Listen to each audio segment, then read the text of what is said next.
Ẹ kú dédé ìwòyí gbogbo ẹ̀yin olólùfẹ́ Olóyinka TNT, ẹ kú bójú ọjọ́ ṣe dáadáa ni mo bá yín. Mo mọ̀ pé wọ́n tó wá béèrè kínní lọ́wọ́ mi, ó tó wà very upset, mo mọ̀ pé wàá gbọ́ kínní. Mo dẹ̀ ó ṣe dandan ni pé kó o gba nǹkan tí n bá sọ, kò dẹ̀ ṣe gbọ́ ni kí gbogbo ayé gba nǹkan tí n bá sọ. Tó bá make sense ẹ lò ó, but tí ó bá make sense ẹ yá dànù kó jù sínú bin. Ó ní ṣọ́kọ ẹ ní right láti stop ẹ from going to church. Pé àtìgbà tó ti ọkọ ẹ ó ti bẹ̀rẹ̀ sí ní lọ sí church lọ́kọ ẹ ti wà uncomfortable. Pé àbó wà evil. Irọ́, ọkùnrin ò wà evil. Bẹ́ẹ̀ ni ọkùnrin dè decide, ó dẹ̀ sọ fún ẹ pé kó má lọ sí church, kò mí pé ó ní kó má sìn Ọlọ́run. Tá bá kó 70% obìnrin ọkùnrin lẹ̀ tíyàwó wọn lọ sí church, ọ̀pọ̀lọpọ̀ wọn ni kò wù kíyàwó wọn máa lọ sí church mọ́. Nítorí wọ́n rí pé látìgbà tíyàwó àwọn ti ń lọ sí church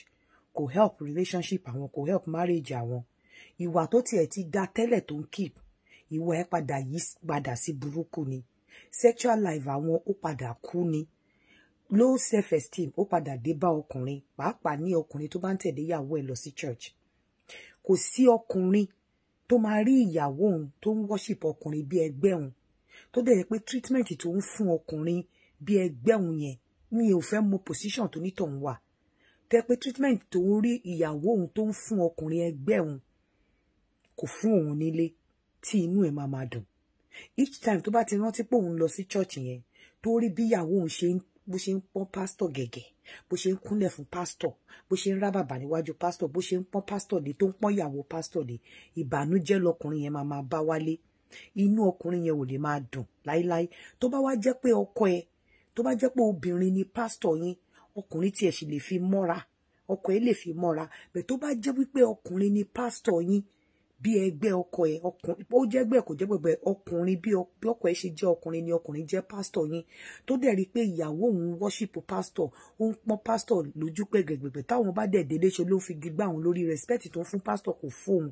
Irú ọkùnrin yẹn ó ṣeé ṣe kó stop láti sọ pé òun ò lọ sí church mọ́. Ìyàwó lè má mọ reason, but ó rí pé each time tóun bá ti lọ sí church yẹn ìbànújẹ́ lòun máa ń bá wálé, ìbànújẹ́ máa ń kún ọkàn, ó máa ń hurt feelings òun, ò dẹ̀ fẹ́ fúnra ní hypertension lábẹ́tà ó lè má lọ sí church. Ọ̀pọ̀lọpọ̀ yín ló jẹ́ pé nítorí tiyín, nítorí ìwà tẹ́ ń wù sí pastor àti ìwà tó yàtọ̀ sí ìwà tẹ́ ń wù sọ́kọ yín lé lọ́kọ yín ṣe stop àti máa lọ sí church yín. Kò sí ọkùnrin tó máa rí ẹ tó ń pé gbọ́n pastor gẹ̀gẹ̀gẹ̀ tí wàá dẹ̀ máa useless òun. Ìgbà míì gan, the only time tí ọkùnrin máa ń rí positive attitude lára yín òun ni tẹ́ bá wà ní church. Kò dẹ̀ sí nǹkan méjì, ó fẹ́ káwọn èèyàn fi pé ìyàwó dáadáa, èèyàn dáadáa ni ẹ́. Bẹ́ẹ̀ tó bá délé wàá máa treat ẹ̀ bí rubbish, wàá máa treat ẹ̀ bí ìgbálẹ̀, ó dẹ̀ ń pọ́n pastor yín tó jẹ́ ọkùnrin lé gẹ̀gẹ̀. A máa ọ̀tọ̀ ọkùnrin yẹn á wò pé òun ò lọ sí church mọ́, ọ kó wò kó tiẹ̀ stop wọ̀gàn pé kó má lọ sí ẹ̀ because ó rí pé kò sí yàtọ̀ lára ẹ̀. Ọkùnrin míì dẹ̀dẹ̀ wà tó yẹ pé nígbà tíyàwó ẹ̀ ti ń lọ sí church ni sexual life wọn ti kú.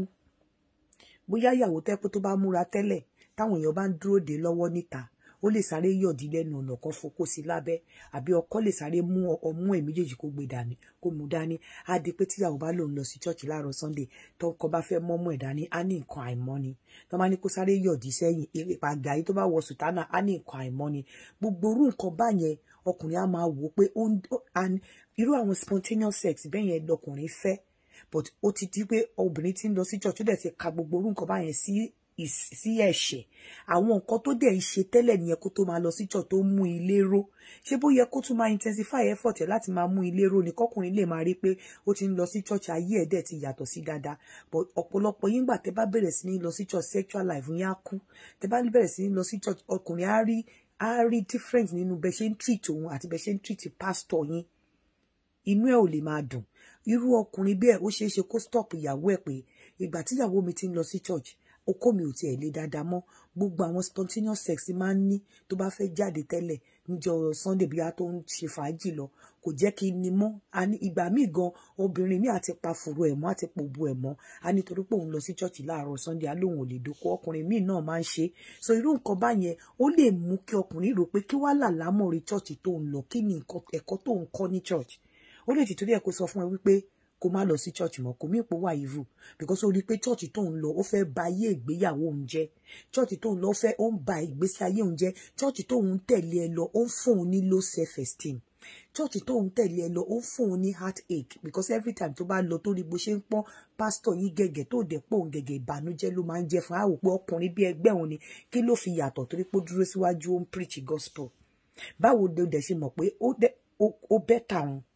débi pé ó wá ń treat ẹ̀ bí ọlọ́run ó wá ń treat òun bí rubbish so ọkùnrin àwò pé òun ò lọ mọ́ ó dẹ̀ lè sọ pé kó má lọ kò mí ipò wà ìvù tá bá kó ọkùnrin 100 sílẹ̀ mo ń sọ fún yín categorically wípé 60 nínú wọn nínú ẹ̀ ń bàjẹ́ tó jẹ́ pé látìgbà tíyàwó wọn ti ń lọ sínú church àtìgbà yẹn ni ìgbéyàwó wọn ti yí padà sí burúkú àtìgbà yẹn làwọn nǹkan privileges àwọn nǹkan tí wọ́n enjoy nínú ìgbéyàwó bíi spontaneous sex bí àwọn nǹkan tí bíi spontaneous sex bí àwọn nǹkan tó ń mú tó ń jẹ́ kí ìgbéyàwó wà groovy àtìgbà yẹn ló ti kú torí pé ọ̀yàwó ti rò bóyá ẹ̀ṣẹ̀ ni irú nǹkan tó dẹ̀ mú ọkùnrin sílé tó ń tàyè ọkùnrin lè fi máa rí i pé wọ́n máa ní ìyàwó jẹ́ pásítọ̀ ọkọ jẹ́ ajá ìyàwó jẹ́ pásítọ̀ ọkọ ò gba ẹ̀mí ọlọ́run mẹ́wàá ọkọ tẹ́dẹ̀rù pé jájá kò gbẹ̀mí ọlọ́run ìyàwó gan ló sọ di ajá ìyàwó ló sọ di onídàkudà nítorí pé látàrí chọ́ọ̀chì tíyàwó ń lọ tó yẹ kó reflect nínú ìwà ẹ̀ sí ọkọ nínú ìṣe ilé ẹ̀ sí ọkọ kò reflect kò tiẹ̀ tún wá ní fọ́kọ látẹ̀ńṣọ̀ mọ́ pastor ìyàwó pastor àti activities in church kò jẹ́ kí ọkọ rójú ẹ̀ lẹ̀ mọ́ gbogbo respect tó yẹ kó accord fọ́kọ pastor ló ń kó fún so irú ọkùnrin bẹ́ẹ̀ ní èní tí ilẹ̀ mọ́ yìí tí ọ̀pọ̀lọpọ̀ ọkùnrin bá ní choice wọ́n á stop ìyàwó wọn from going to church torí pé church tí ọ̀pọ̀lọpọ̀ wọn ń lọ ó ti ba ìgbéyàwó jẹ́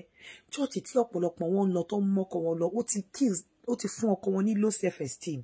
church tí ọ̀pọ̀lọpọ̀ wọn lọ nígbà tí ó yẹ kọ́kọ́ lọ sí church kó ní good mood tọkọ bá máa fi padà sílé láti church báyìí ó máa wà moody ìyàwó ò ní mọ nǹkan tó ń ṣe kò ní mọ̀ wípé treatment tó fáwọn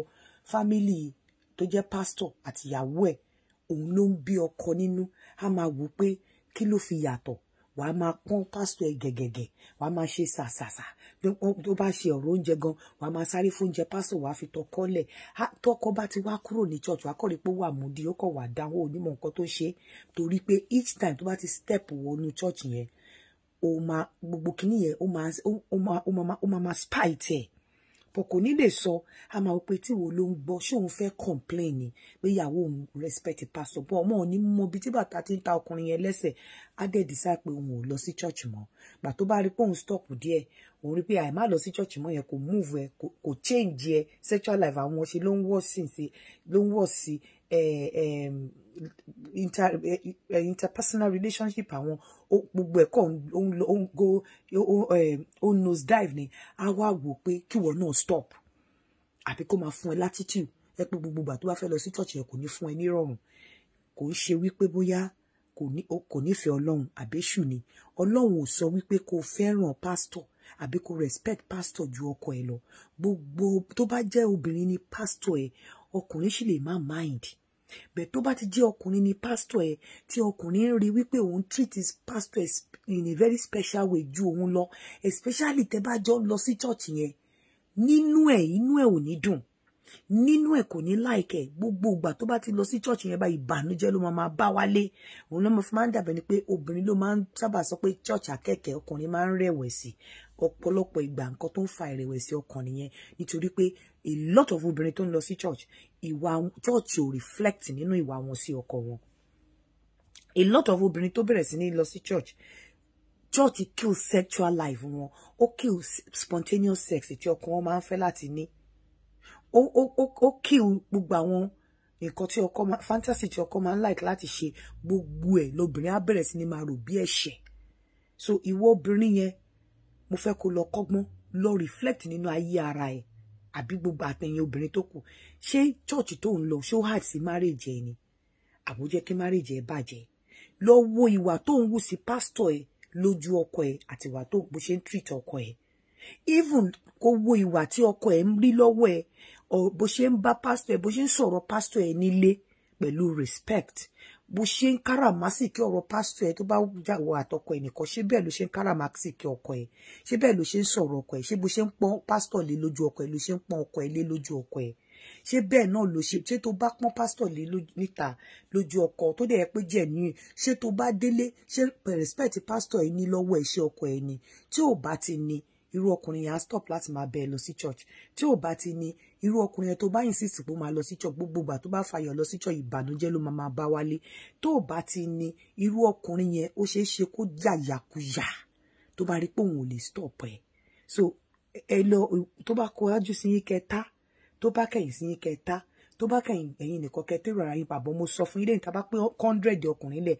60 nínú wọn wish wípé kíyàwó wọn má lọ sí church àbí tó bá fẹ́ lọ kó lọ in moderation àbí tó bá fẹ́ lọ